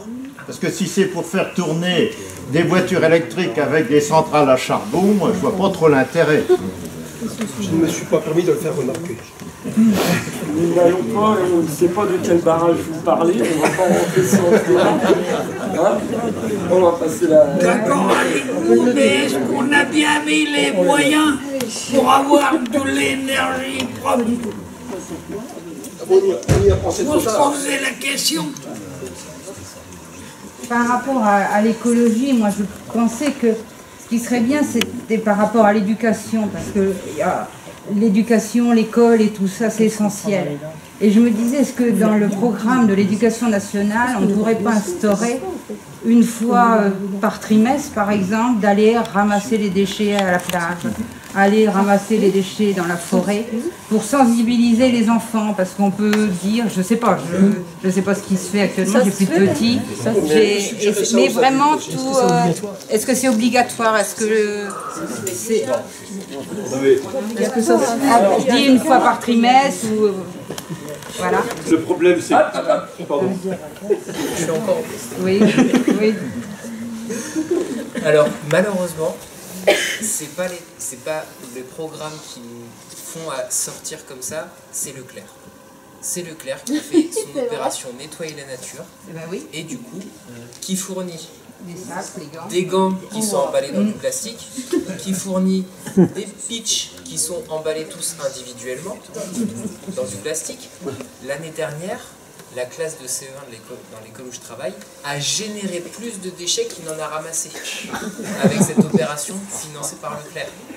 Ça peut être amélioré, Voilà, c'est déjà ça peut être amélioré, mais en fait, un bon sentiment. Voilà, ça vient pas de l'éducation nationale qui ne nous donne pas forcément les moyens, ça vient d'une enseigne qui lance le truc. Après, du coup, on le fait, nous, à notre échelle aussi, voilà, les enseignants essaient de le prendre, mais on s'est fait la réflexion dans le groupe, il n'y a pas la matière environnement. On n'a pas d'heures de cours environnement et de matière environnement, et on pourrait, on le fait du coup sur des questions civiques, sur du vivre ensemble, sur du quotidien, sur des sciences, mais... Je rebondis juste avec ce monsieur. Les jeunes, et même les personnes, tout le monde parle écologie comme si c'était comme quelque chose de très noble. Aller à Julouville, à la plage, regarder une bouteille en plastique, moi j'ai fait l'expérience, hein, tout le monde passe à côté, personne ne la ramasse. Alors, bon, c'est à chacun de... C'est moi qui ai fini par la ramasser, vous savez, elle était à moitié pleine de sable, tout le monde la voyait, l'autre était au jour, je me suis assise, j'ai dit je vais attendre. Personne ne l'a ramassée, et tout le monde prend l'écologie comme quelque chose de très noble, de très défendable, mais au quotidien qui défend vraiment. Quoi. Aux autres. Voilà. Allez-y, monsieur Lucas. Oui, juste parce que bon, on parle toujours, si on écoute tout ce qui est dit bout à bout par rapport à l'éducation, je trouve qu'on veut donner à l'école tout ce qu'on n'a pas envie de faire, ou presque. Et je pense que l'école a aussi d'autres tâches à mener qui ne sont pas simples. Ou alors il faut que les journées soient beaucoup à rallonge, parce que faire tout ça à l'école, je veux bien. Mais après, on aura le retour en disant, mais vous avez vu à l'école ce qu'ils font, ils n'apprennent même plus à lire, à écrire, ou à travailler, ils sont à la plage à ramasser des papiers. Alors donc, moi je veux bien que l'éducation, mais ne mettons pas à l'école toutes les responsabilités de l'avenir, parce que je crois que c'est une manière un peu facile, enfin je dis un peu facile de se dégager du problème pour lequel on est totalement concerné. C'est pas à vous. Non, mais vous me le dites. Il faut quand même se rendre compte qu'en 2019, il y a de plus en plus de familles démissionnaires aussi. Il faut en prendre connaissance aussi. Maintenant, il y a des gens qui ne font pas faire leurs leçons petits. Nous, on est des privilégiés à Avranches. Avranches, c'est pas la France. Donc, je crois que voilà, donc il y a des choses... possible parce que ça pourrait être à l'école du monde aux enseignants, mais à l'école on doit apprendre à faire du vélo, à les panneaux on doit apprendre à marcher, on doit apprendre... Enfin voilà, et tout se passe quoi. On n'est pas sur un débat sur l'école, on va prendre sur la transition, madame a levé la main tout à l'heure. Allez-y madame. Et par rapport à l'écologie, mais dans l'école, mes petites filles sont en maternelle, elles apprennent déjà à faire le tri des déchets. Comme chaque prévéra. Voilà. Et ils jettent leurs déchets au pool après, etc. Et ils ont des serviettes qui ne sont plus en papier maintenant, mais en tissu. Et déjà, ils font déjà pas mal de choses. La boisson, les verres, les coquins qui chercher leur nourriture, juste ce qu'ils ont envie de prendre, sinon ils en prennent des trop, ils doivent finir la sieste. Voilà. Et ils jettent moitié moins de déchets qu'avant.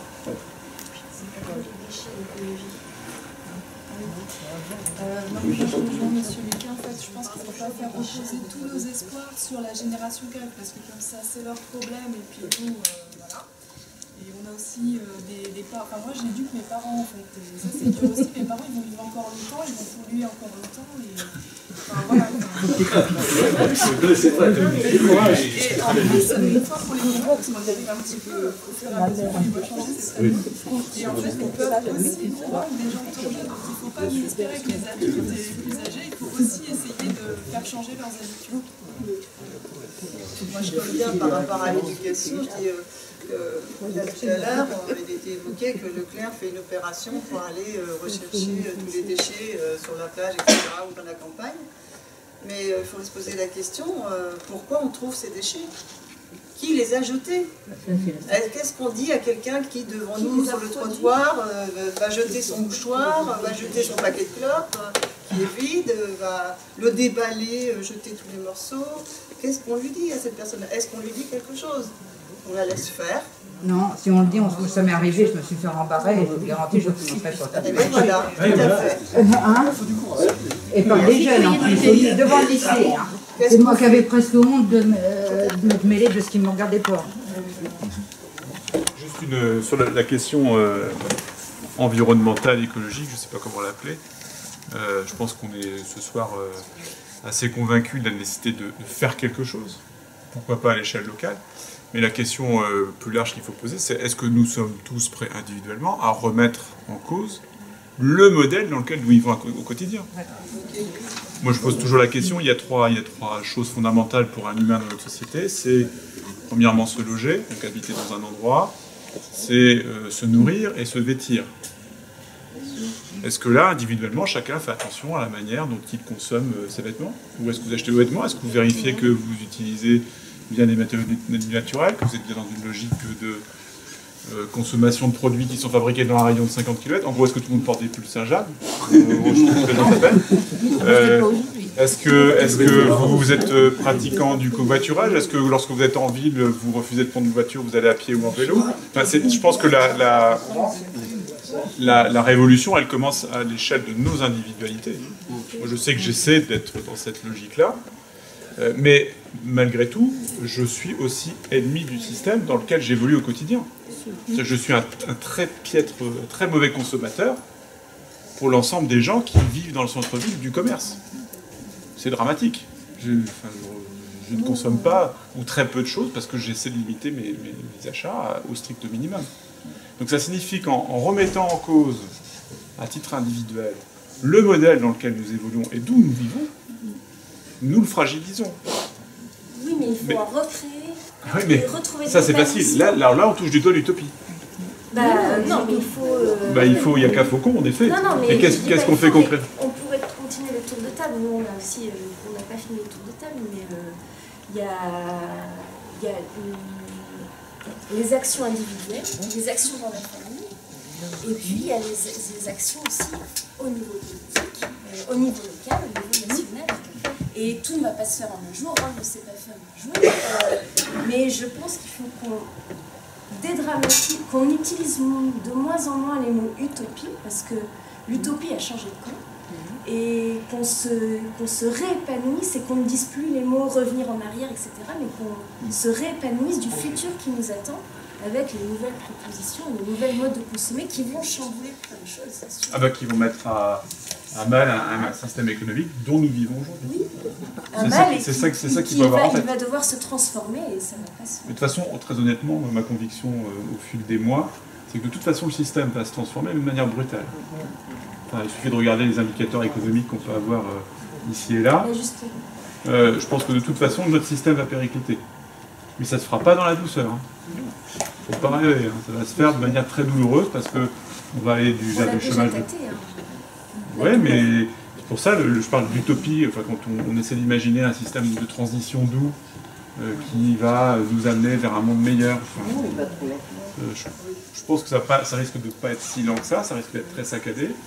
Et je pense que alors même si l'humain, d'une manière générale, peut être très résilient face à des situations de crise, je pense néanmoins qu'on va devoir assumer des temps pas simples, y compris avec des conséquences politiques difficiles. On va passer à la table 3 parce que sinon ils ne vont pas avoir la parole et les gens vont avoir quitté la salle avant.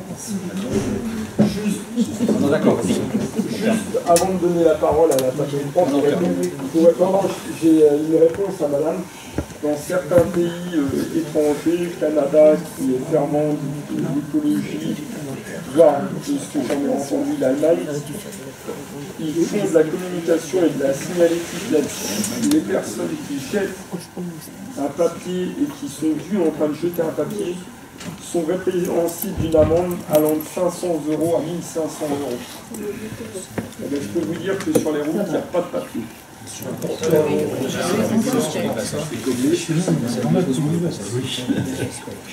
Alors la table 3 ici pour la transition écologique, on a reconnu aussi que c'est difficile de changer les habitudes pour passer vers l'utopie comme vous disiez, mais c'est une nécessité de cette transition écologique.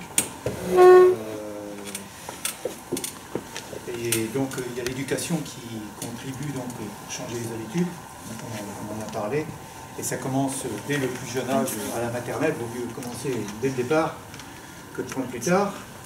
Alors l'éducation bio, manger local, on a parlé aussi de limiter l'espace de stockage sur les smartphones et les ordinateurs. On voit les jeunes, entre autres, énormément avec passer énormément de temps sur l'informatique, qui pollue énormément. Donc il faudrait limiter l'espace de stockage. On a parlé aussi de taxer, donc taxer par exemple le glyphosate, et puis donner plus d'aide aux agriculteurs qui veulent aller dans le bon sens pour qu'on soit plus dans une vie saine, plutôt que consommer. Donc plus aider les agriculteurs à aller vers le bio et vers à produire sainement, des choses saines, taxer le suremballage, les industries qui ne vont pas dans le bon sens. Vous me direz hein, si j'oublie des choses, vous me corrigez. Hein. Taxer le kérosène qui pollue énormément avec les bateaux, etc. Donc des taxes à mettre en place. Donc ça c'est pour le côté taxe. 3, côté local, on s'aperçoit produire l'électricité localement. Par exemple, il y a la serre de Bressé, on fait des tomates, mais on peut le méthaniser aussi, donc une source d'énergie locale. Donc ça c'est pour parler du local. On a parlé aussi de l'Internet, il paraît, j'ai appris quelque chose de nouveau, c'est intéressant, ces débats-là, on apprend plein de choses. J'ai appris à ma table que Internet, l'utilisation de l'informatique dépensée par tous les citoyens, autant d'énergie que les avions. Donc pollue autant. Autant que l'émission de CO2. En 2015. En 2015, hein, c'est toi qui me l'as dit. Par exemple aussi, on fait des abus, on est trop souvent sur l'informatique, bien sûr, parce que je l'ai déjà dit, mais on envoie 40 mails au lieu d'en envoyer 2. C'est vrai que ça pollue aussi, donc je viens d'apprendre ça, je vous le transmets. Ça c'est le côté informatique. Après, il y a le côté... je reviens à l'élite, que mon collègue le rapporteur évoqué tout à l'heure. Nous, citoyens, on fait un certain travail ici, celui d'améliorer les choses pour la planète, mais au niveau élite, moi personnellement, je suis très très déçu parce que rien qu'à voir le budget pour l'environnement est ridicule.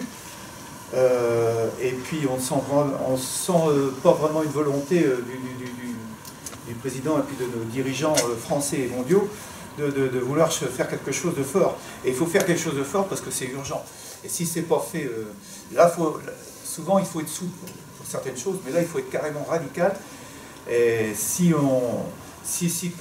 la mondialisation n'est pas divisée par 3, 4 ou 5 dans les années qui suivent, qui provoque des transports à outrance, de la pollution avec les industries et tout, ça va vite, ça va continuer, ça ne va pas du tout s'arrêter. Donc eux ils sont menés par la sphère financière, les élites d'en haut, et ça ne bouge pas. Et donc comment faire pour faire bouger là-haut nos dirigeants, pour que tout ce qu'on fait, nous ici localement, serve à quelque chose aussi, quoi.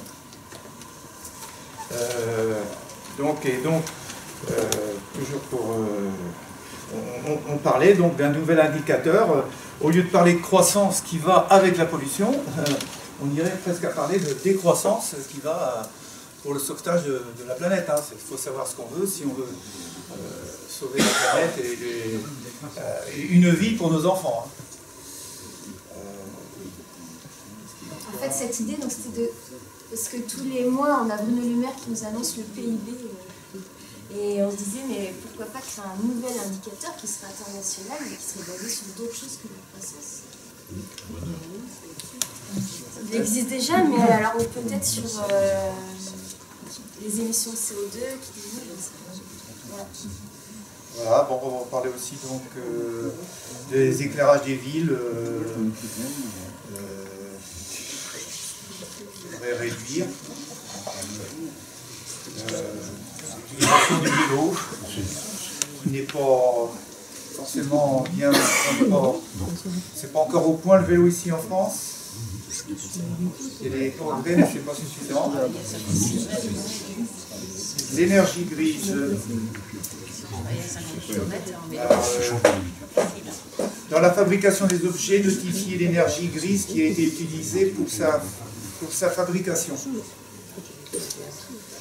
Il n'y a plus de poissons, disait monsieur qui vient de partir, là, qui a un certain âge et qui a vu comment ça s'est dégradé au niveau des rivières. Les pubs en papier, il faudrait qu'on soit plus responsable, évidemment, pour demander à ne pas en recevoir. C'est plein de choses comme ça que je balance ensuite. Et les abeilles aussi.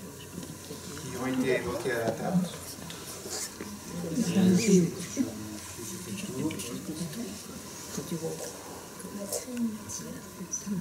Créer une matière. Ah oui. Créer une matière avec... oui, bon, je crois que ça a déjà été évoqué ici, plus ou moins. Créer une matière pour favoriser l'éducation.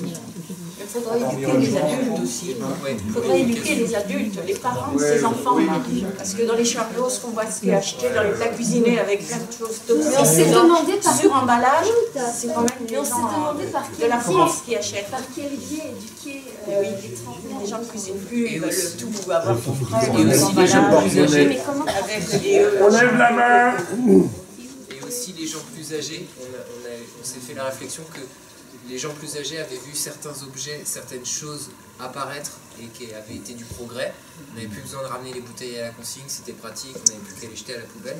Et en fait, ces gens-là qui ont vu ça comme un progrès doivent maintenant refaire ce qu'ils voient comme un chemin en arrière et qui leur coûte, voilà, qui n'est pas forcément facile à faire.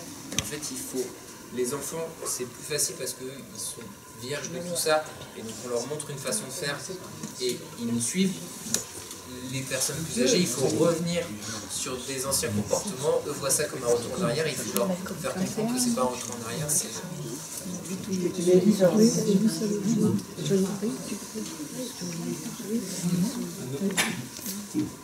À notre table, il a été évoqué donc l'écologie. Déjà, il nous semble que le mot écologie, malgré qu'il soit dans le dictionnaire depuis longtemps, apparaît comme un mot un peu contemporain. Par le passé, est-ce que le mot écologie était utilisé à tout bout de champ comme on entend maintenant? Et pourtant, ça a été dit un peu tout à l'heure, est-ce qu'on peut voir un petit peu derrière nous ce qui a pu se faire? On a tous connu la locomotive à vapeur, le charbon, diesel, électrique. En matière de production électrique, on a connu aussi les centrales à charbon, diesel, électrique, nucléaire, avec tout ce que ça comporte effectivement, pas de CO2 mais des déchets. Ensuite, eh bien, on a l'hydroélectrique, l'éolien, le photovoltaïque. Donc tout ça va dans un sens a priori positif. En matière de gaz, on a tous connu dans les petites bourgades comme ici, des usines à gaz, aujourd'hui du charbon. Dans les années 1960, il y a eu 550 usines à gaz comme ça locales qui ont été fermées pour les raisons que l'on connaît et qui ont été remplacées par une exploitation de gisements de gaz naturel. On a commencé en France, sous l'égide de Gaz de France, à Lac, au pied des Pyrénées. Le gaz naturel a été drainé jusque dans le nord, jusqu'à Paris, et ensuite Lac s'est appauvri, et il y a eu des marchés passés avec différents pays, l'Algérie, la Russie, la Hollande, qui nous alimentent aujourd'hui. On n'a pas beaucoup d'écologie. En matière d'automobile, on a eu une grande usine, l'usine nationale Renault, qui a su, au lendemain de la Deuxième Guerre mondiale, faire évoluer l'économie en développant la voiture que l'on connaît. Renault n'est plus une grande usine comme elle l'était par le passé. Ils ont évolué, ils ont changé de statut.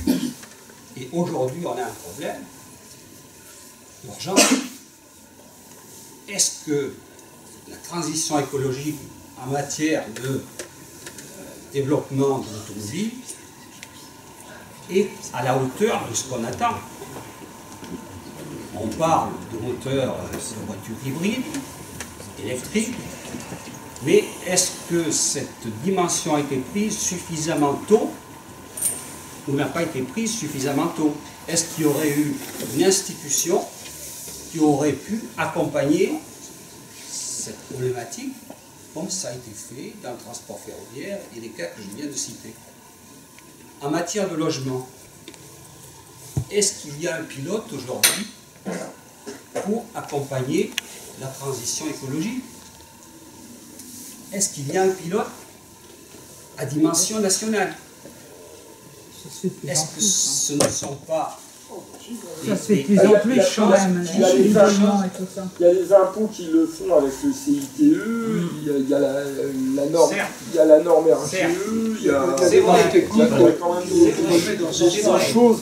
Mais après, on est quelque part pris au dépourvu et on est obligé de faire de l'urgence. Je vais vous couper parce qu'il est déjà 11h30. Ce que je vous propose, c'est peut-être... il y a le monsieur qui a levé là, mais on fait vraiment rapide. C'est très rapide. C'est pour montrer qu'il y a peut-être des actions qui sont faites quand même dans les écoles sur l'écologie. On dit que... Et en fait, elles sont peut-être pas directes. Il y a... Alors, je ne vais pas le dire le nom du groupe, parce que je suis sûr du collège, je crois qu'il n'est pas sur la région d'Avranches, mais il n'est pas très loin. Les enfants d'une classe, en récupérant tout ce qui est capsulel, ferraille, enfin tout ce qu'ils pouvaient, ont fait 800 € pour leur voyage dans l'année. Hein? Ben, ça leur montre que, en évitant de jeter à la poubelle toutes ces matières-là, ça a un résultat pour eux. C'est une action directe et évidente pour les enfants. Oui. Alors, est-ce qu'il ne faudrait pas revenir à ce qui existait après la guerre jusque dans les années 60, c'est-à-dire à revenir à une économie beaucoup plus planifiée et directive? On avait des plans, ce qu'il s'appelait le plan. Et donc, est-ce que ça ne devrait pas être remis à l'ordre du jour en tenant compte justement des préoccupations d'environnement, de déchets, de gestion d'absence? C'est précisément ces plans qui... Je voulais dire deux choses. La première, le fait de cuisiner pour les jeunes. Je sais, en étant étudiant, on n'a pas forcément le temps ni l'envie, mais aussi la nourriture pour cuisiner, bah, c'est cher, quoi. Enfin, c'est plus simple de s'acheter un paquet de pâtes qui coûte 2 € et qui tient 10 repas que d'aller acheter 2 carottes qui coûtent la même chose mais qui tiennent un repas. Dans la Manche, c'est pas cher, les carottes. Je suis pas tout à fait d'accord. Enfin, mais bref, tout ça pour dire qu'en aidant les gens à consommer mieux, ça résoudra une bonne partie de ce problème de ne pas cuisiner, justement. Si on a des aides pour acheter des produits plus sains, on prendra également le temps de cuisiner pour un certain nombre de personnes.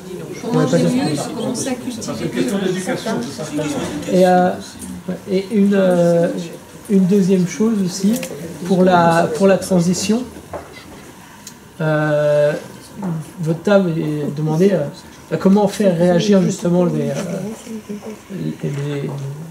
la finance à Paris. Si par exemple, c'est ce que j'ai pensé pour le coup, c'est probablement pas super, mais c'est restreindre les produits qui ont une trop forte empreinte carbone ou empreinte écologique. Et ça, ça serait une forme de protectionnisme aussi de proximité, puisque une bonne partie de l'empreinte écologique d'un produit, c'est sur la distance. Mais vu que c'est pour l'écologie, c'est quelque chose qui est passable au niveau international et donc qui peut intéresser les finances françaises puisque ça leur améliorerait leurs revenus. Voilà. Enfin, les pouvoirs financiers, ils sont pas circonscrits à la France. Oui. Voilà. Hein. On a eu le cas avec glyphosate et Monsanto, c'était très compliqué. Je vais contrebalancer un peu le discours du maire d'Avranches sur un point. Je suis d'accord pour dire qu'on va avoir certainement de la casse. Mais pour que cette casse, on affronte sans avoir la trouille et qu'on fasse demi-tour en courant, il faudrait quand même aussi qu'on fasse le bilan de ce qui a réussi. Parce qu'il y a quand même des choses qui ont réussi. Alors, 3 exemples qui me viennent. Premièrement, les décharges naturelles. On a tous connu étant en ici, quand on a quelques décennies derrière le compteur, ça a quasi disparu. Franchement, la campagne, non, par rapport à il y a 30 ou 40 ans. Et alors, c'est le problème, et là, pardon aux journalistes, mais c'est un vrai problème. Quand aujourd'hui quelqu'un qui n'a pas... Non, mais quand aujourd'hui quelqu'un qui n'a pas vécu ce qu'était la norme, d'ailleurs, les décharges n'étaient pas l'exception, et qu'on présente comme une nouveauté le fait qu'il y ait des décharges dans la nature, alors même qu'elles sont une exception, et que la norme, c'est plus la décharge. Allez voir le nord de Fécamp aujourd'hui, et revenez-y 30 ans avant. C'était innommable. Là maintenant, il y a 6 éoliennes à la place de la décharge. Deuxième chose qui a quand même superment réussi, la raffinerie totale du Havre. Elle a divisé par 3 en 20 ans, à cause des fameuses normes dont j'entends dire partout qu'elles sont lamentables. Mais la norme européenne, elle a marché là-dedans. La norme européenne sur les voitures, elle n'est jamais suffisante, mais enfin, il y a des progrès retentissants. La taxe sur le pétrole, alors là, je ne vais pas me faire des amis, pas des gilets jaunes, mais moi j'ai une vraie souffrance sur ce les gilets jaunes, parce qu'à la fois je conçois tout à fait bien qu'ils sont étranglés par le problème pétrolier, et en même temps je suis obligé de dire que s'il n'y avait pas eu la taxe sur le pétrole en France, on n'aurait pas eu les 4 litres au 100. On aurait des voitures américaines, on aurait eu le bilan de General Motors en France. Hein, voilà ce que serait devenu Renault. Donc il y a quand même des choses qui ont fonctionné. Et ce que je voudrais, c'est pour affronter le plus dur qui est devant nous, parce que maintenant il faut accélérer. Hein, on l'a dit, on est en train de braquer. Il faut quand même que la personne qui arrivera devant la nation dise voilà ce qu'il va falloir qu'on fasse, mais qu'elle dise voilà déjà tout ce qu'on a réussi, et qui prouve qu'il y a quand même des cas où on y arrive. Parce que si on arrive aux gens en disant c'est la grosse catastrophe, ça va être l'apocalypse, je ne suis pas sûr qu'on ait la mentalité des gens de 1940 à écouter Churchill. Voilà. Je ne suis pas sûr que ça marche. Je suis d'accord avec vous sur le constat. Je me permets juste de... Il faut partir quand même de choses qui ont réussi, et il y en a. Dernière chose, dernier exemple, la Manche. Le rail ouessant. C'est quand même, à un moment donné, le fameux monde de la finance, tout ça, on a imposé le rail ouessant. Alors c'est bien ce serait bien qu'on aurait... Ça aurait été mieux qu'on n'ait pas s'aborder une dizaine de bateaux avant. Mais c'est quand même maintenant, il y a beaucoup moins de casse dans la Manche qu'avant. Beaucoup moins. La Manche est quand même drôlement mieux protégée. Un des problèmes du Brexit, d'ailleurs, ça va être qu'on va faire tout ça. Je rejoins ce que vous dites, sauf qu'aujourd'hui, je vais utiliser une expression un peu facile, c'est que notre machine, mondialisation, c'est emballé. Ça, c'est sûr. C'est-à-dire que j'ai du mal à imaginer, en tant que simple citoyen, encore une fois, la manière dont on va pouvoir appuyer sur le bouton pause à une échelle suffisamment large pour qu'il y ait des répercussions rapides telles que les experts régissent, qui a pris la parole tout à l'heure. C'est vrai qu'il y a une urgence, mais j'ai du mal à envisager, encore une fois, un retour à une situation soutenable, acceptable. Oui. C'est ça qui m'angoisse, et je porte les mêmes craintes que... Moi, mon angoisse, c'est que le pouvoir d'achat baissera collectivement. Oui. Et que tout le mouvement qui est né il y a quelques mois, c'est pour le maintenir. Oui, et que le seul espoir, finalement, mais ça, je pense qu'on l'a tous en tête, c'est que les milieux économiques qui, en effet, aujourd'hui, font les politiques, c'est la réalité de tous les gouvernements du monde occidental développé aujourd'hui, on peut prendre la Chine, le jour où les États comprendront qu'investir dans l'écologie, entre guillemets, hein, je suis d'accord avec monsieur aussi pour dire que c'est un terme qui veut tout dire et rien dire, que la croissance verte, alors même si cette expression-là est à prendre avec beaucoup de prudence, c'est l'avenir, et que la sauvegarde de nos ressources planétaires sont une priorité, avec une vraie valeur ajoutée dans leur préservation, alors en effet, on sera sur la bonne route.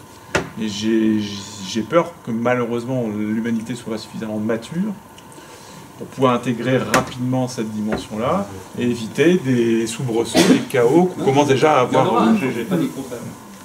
Le problème, c'est la rentabilité des investissements est très longue. Ben voilà. Ça, c'est un vrai souci. Ce que je vous propose, c'est qu'on arrête le débat ici.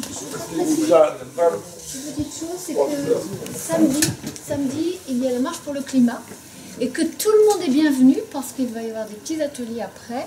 Donc la marche commence à 14h30 à Place Pattonne jusque Place de la Littrée. Et après, il se passe des petites choses intéressantes. Grandes choses intéressantes au Petit Havre. On apprend à consommer un peu autrement. Donc vous avez déjà donné des pistes, mais il y aura d'autres pistes encore. C'est pour les maires. Puisqu'on est dans la publicité, c'est la page pub. Il ne manque rien. Juste une petite chose. Parce que j'ai dit non à monsieur. Oh, pardon. Donc, juste avant de terminer, je tiens quand même à remercier les deux maires, un maire, mais présents aujourd'hui, M. Lucas et M. David, qui ont favorisé les deux débats de la semaine dernière et cette semaine. Donc je tiens quand même à les remercier, mais je tiens aussi à remercier vous d'être venus semaine dernière pour certains et encore cette semaine, soit pour d'autres, soit pour les mêmes, parce qu'il y en a qui ont des débats. Donc merci à vous d'être venus et d'avoir participé au grand débat national. Merci à vous. Merci à vous. Merci à vous.